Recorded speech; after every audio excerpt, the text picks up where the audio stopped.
ആദ്യത്തെ ആ ഒരു സ്റ്റേജ് എനിക്ക് തോന്നി something is wrong with me എന്ന് എനിക്ക് തന്നെ ഫീൽ ചെയ്തു.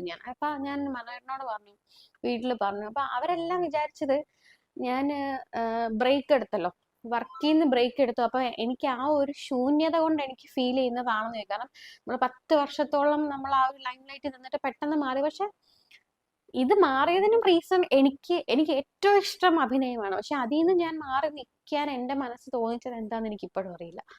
ഒരു ബ്രേക്ക് എടുക്കണം, അല്ലെങ്കിൽ I don't want to act എന്ന് എനിക്ക് തന്നെ ഫീൽ ചെയ്തു. പക്ഷെ അത് അതിന്റെ തുടക്കമായിരുന്നു എന്ന് ഞാൻ റിയലൈസ് ചെയ്യുന്നില്ല. ഇത് എനിക്ക് ഇങ്ങനെ ഒരു ഡിപ്രഷന്റെ സ്റ്റാർട്ടിംഗ് ആണ്, അതുകൊണ്ടാണ് എനിക്ക് ഇങ്ങനെ അഭിനയിക്കാൻ തോന്നാത്തത് എന്നൊന്നും എനിക്കത് അന്ന് മനസ്സിലായില്ല. പക്ഷെ ഇപ്പം ഐ റിയലൈസ് അത് അതിന്റെ പാർട്ടായിരുന്നു ഞാൻ മാറിയിരുന്നത്. പക്ഷെ അവരെല്ലാവരും വിചാരിച്ചാൽ അതുകൊണ്ടാണ്. പക്ഷെ വൺസ് കുറച്ച് പോയപ്പോഴത്തേക്കും അവർക്ക് തന്നെ മനസ്സിലായി കൈ നിൽക്കുന്നില്ല.